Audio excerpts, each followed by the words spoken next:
Merci pour l'organisation, Lauriane et Mathieu. Donc, on l'a fait, ça fait combien d'années là, que ça fonctionne? On l'a fait l'année passée, l'autre d'avant, je pense. Puis, c'est le fun d'avoir justement une soirée justement pour toutes les universités francophones, hein, donc du Québec. Puis, c'est une belle soirée. Puis, en fait, tu sais, toutes les universités, on se connaît tous les directeurs. Donc, on a tous des bons programmes. C'est pas une affaire de compétition, c'est juste vraiment de vous expliquer c'est quoi notre programme à nous. Puis tous les programmes au Québec, ça se ressemble pas mal. Enfin, tout super sympathique. Alors, comme donc voilà. Donc initialement, je suis la directrice du programme Édouard Sanson de l'Université de Montréal. J'ai aujourd'hui trois de mes super résidents. Il y a Philippe Moisan, Victoria Blouin puis Justin Pierre Lorange qui vont prendre la parole pour vous présenter notre programme. Et à la fin, si vous avez des questions, là, je reste ici disponible pour y répondre. Voilà. C'est moi qui ai la chance de commencer à vous parler du merveilleux programme de l'Université de Montréal. Comme Dr. Salman nous a présenté, on est R3 et R4. Là. Ça commence à faire un petit moment qu'on vit dans le programme, qu'on a plein de belles choses à vous partager. Donc, on est pour un programme de cette année, 14 résidents. Les cohortes un petit peu plus seniors, là, on est deux ou trois par année, mais les cohortes de juniors s'en viennent un petit peu plus grandes. On a accueilli 4 R1 cette année. Puis l'année prochaine, on aura en fait le 5 postes au total pour le CAMS. Donc, on est très heureux de voir la belle famille grandir un petit peu à chaque année. Le programme de l'Université de Montréal se passe dans trois milieux principaux de formation. Vous voyez à gauche l'hôpital du Sacré-Cœur de Montréal, dans le milieu le CHU Sainte-Justine, l'hôpital pédiatrique à Montréal, et à droite l'hôpital Maisonneuve-Rosemont. Mais associés à ces milieux-là, on en a au moins sept autres, là, dont l'hôpital Fleury, Jean Talon, Santa Cabrini, puis des centres, des cliniques médicales spécialisées également, là, qui nous permettent d'avoir accès à plus de salles d'opération, plus de cliniques, puis aussi des pratiques là, qui peuvent varier un petit peu d'un milieu à l'autre. Là. Donc, au sein de nos trois centres universitaires, on a quand même accès à des milieux un petit peu plus communautaires qui nous permettent d'explorer là, dès le début de la résidence différents hôpitaux. Puis je pense que c'est ce qui fait notre force numéro un, c'est cette exposition-là avec nos centres principaux. À l'hôpital du Sacré-Cœur, comme vous le savez probablement, là, c'est le centre niveau un là, de trauma pour une bonne partie du Québec. On a aussi pieds, chevilles, bassin, membre inférieur, puis un centre là, vraiment spécialisé en chirurgie de la colonne adulte. À Maisonneuve-Rosemont, ce qui le distingue particulièrement, c'est l'orthopédie oncologique, l'arthroplastie là, de révision complexe, etc., puis de la médecine sportive. À l'hôpital Sainte-Justine, bien évidemment, c'est la pédiatrie, un hôpital complet qui est dédié. Là, donc, c'est un centre de trauma. On fait de l'orthopédie pédiatrique générale spécialisée, puis on fait beaucoup là, de colonnes pédiatriques également.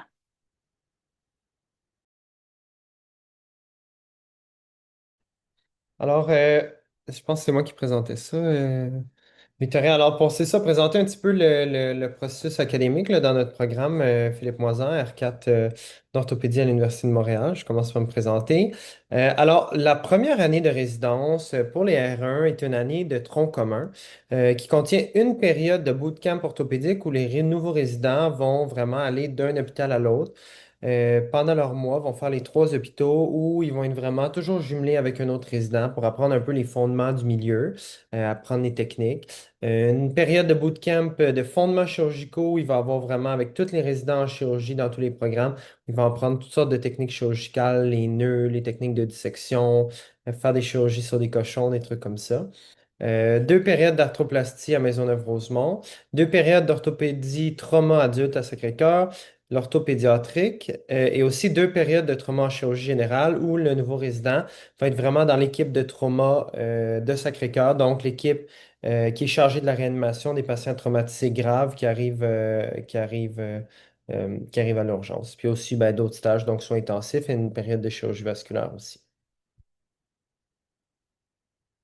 Je peux switcher, Victo, ouais.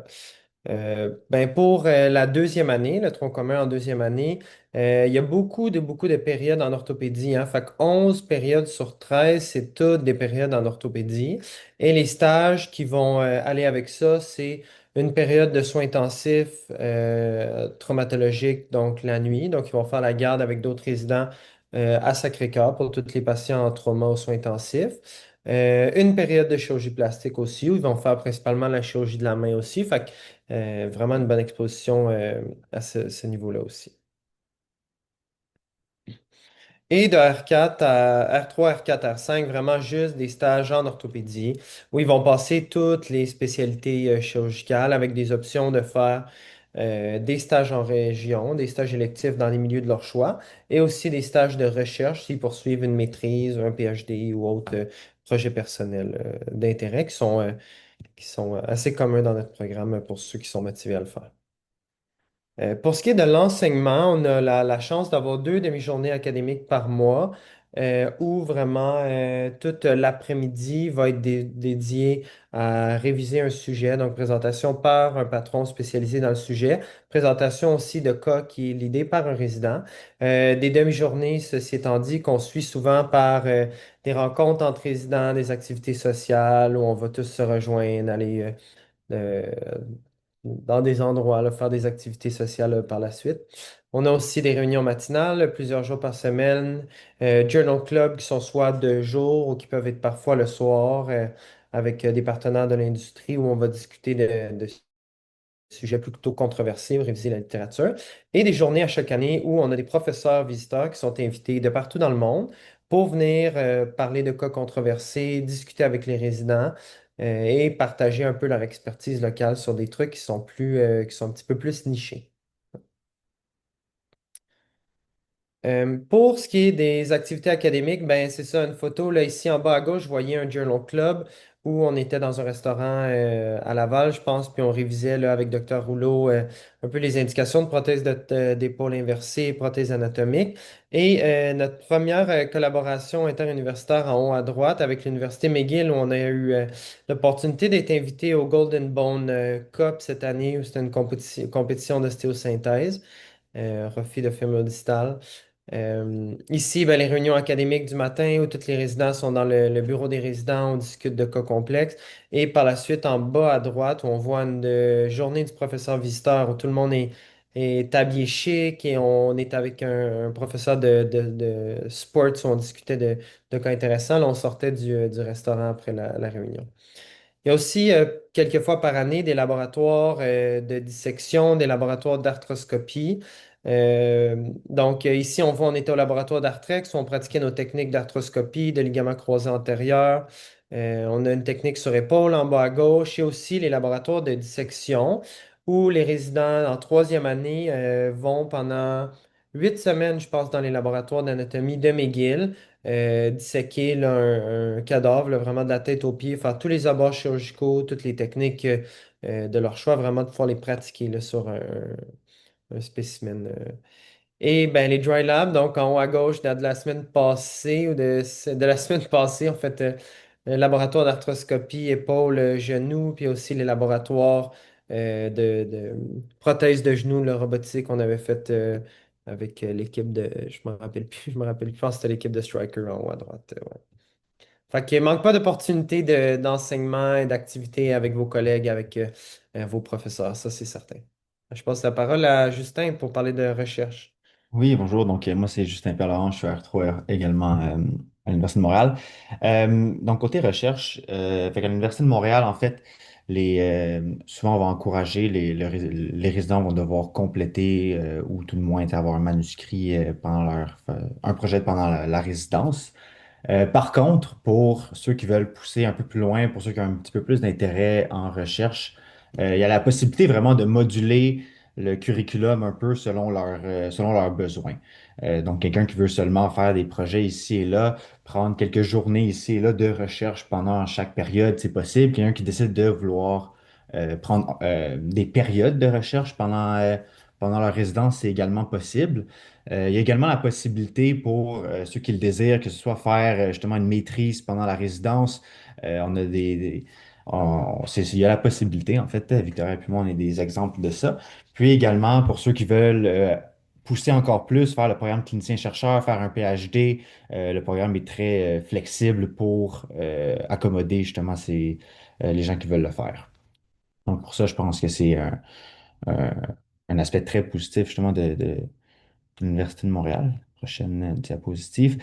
Également aussi, en termes d'études, on a accès à OrthoBullet Peak, fait, dans le fond, la subscription de OrthoBullet qui nous permet de euh, en début d'année, souvent au mois de juillet, de faire un programme d'études tout au long de l'année où est-ce que OrthoBullet te donne des questions sur différents sujets que tu peux moduler en fonction de tes stages. Fait que tu peux vraiment choisir quel sujet tu veux réviser à chaque soir en fonction du stage dans lequel que tu es. Ça permet de te forcer à euh, de- d'étudier assez fréquemment, puis également de pouvoir cibler des sujets que normalement n'auraient pas nécessairement été cherchés t'aurais pas été recherché sur Internet. Puis, mais à chaque année également, on fait l'examen, le OIT, fait que le Orthopedic and Training Examination. C'est l'examen, en fait, qui est similaire, en fait, là, qui vient des États-Unis, mais qui est similaire, qui est une pratique pour le Collège Royal, puis qui permet justement, tu fais l'examen, c'est un examen qui est formatif, en fait, là, de notre côté, mais l'examen te redonne après ça ta note, te redonne les sphères dans lesquelles que tu as le mieux performé, par exemple, sport, trauma, quoi que ce soit, dans les sphères dans lesquelles aussi quelqu'un aurait moins bien performé. Donc ça aussi, après ça, tu peux réajuster ton étude en fonction de ça. Puis également, ça te permet aussi d'évaluer ton niveau par rapport à l'ensemble de l'Amérique du Nord, donc ton percentile, pardon, de tous par exemple, R3 ou tous les R2 ou tous les R4 à travers l'Amérique du Nord.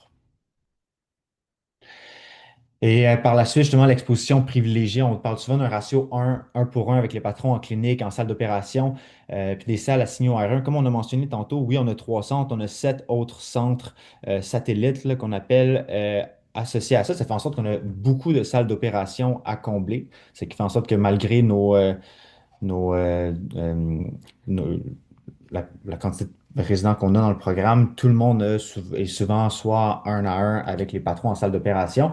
Ce qui fait en sorte que, par exemple, dans une salle de prothèse, si jamais il y a plusieurs une prothèse d'épaule ou une prothèse de genou, au courant de la journée, à force d'en faire quelques-uns, souvent tu as de plus en plus d'indépendance en salle d'opération très rapidement euh, dans, dans le curriculum. Ça te permet également d'avoir de la rétroaction assez rapide et directe dès le début de la résidence. Puis également, justement, pour les APC, oui, justement, l'application qu'on utilise, je trouve qu'elle est très bien développée. Puis ça permet en sorte d'obtenir également les APC assez rapidement, étant donné qu'on a beaucoup d'expositions en clinique et en salle d'opération.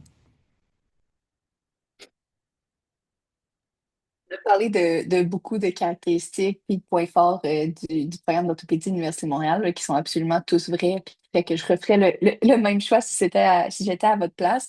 Mais ce qui rend le programme le plus spécial à mes yeux, c'est vraiment les résidents avec lesquels j'ai le privilège de faire cette résidence-là, puis les patrons, puis l'environnement dans lequel on travaille, là. Oui, on est souvent à l'hôpital, oui, on travaille fort, mais on s'aime beaucoup, on se soutient beaucoup, puis ça nous permet là, d'amener le niveau là, de tous les résidents plus haut, puis de rendre le moment le plus agréable possible. Là, vous nous voyez ici à gauche de l'écran, à différents moments à l'hôpital, à droite dans une conférence d'orthopédie l'année passée. Ici, là, vous voyez, c'est toutes des photos là, de différentes conférences d'orthopédie. Les résidents de l'Université de Montréal, on est habituellement le programme au Canada qui a le plus de résidents qui se présentent aux conférences parce qu'on est là pour apprendre, on est là pour passer du temps avec nos collègues, avec nos patrons. Donc, c'est vraiment là, des belles expériences qu'on a à vivre. On a tous des activités qu'on aime faire là, à l'extérieur de l'hôpital, puis on aime ça se rejoindre pour les faire souvent. Là. Donc, la course, le vélo, etc. Là, on en a pour tous les goûts là, au groupe qu'on est. On a des choses qu'on aime partager ensemble à l'extérieur aussi. Puis ça, c'est des extraits de nos différentes journées là, bien-être qu'on a faites. Récemment, on a fait du paddleboard, des cours de cuisine, des glissades d'eau, etc. là. Donc, tout pour être capable de faire un petit peu de team bonding ensemble puis de passer un bon moment. Fait que ça, c'est ce qu'on avait pour la présentation pour aujourd'hui. Merci pour votre écoute. Je vous encourage du même coup, si ce n'est pas déjà fait, là, à nous suivre sur le compte Instagram. Vous allez voir les petits posts que moi-même et Philippe on concocte pour vous tenir au courant de ce qu'on fait dans le programme. Fait que je vous laisse l'adresse ici si ça vous intéresse.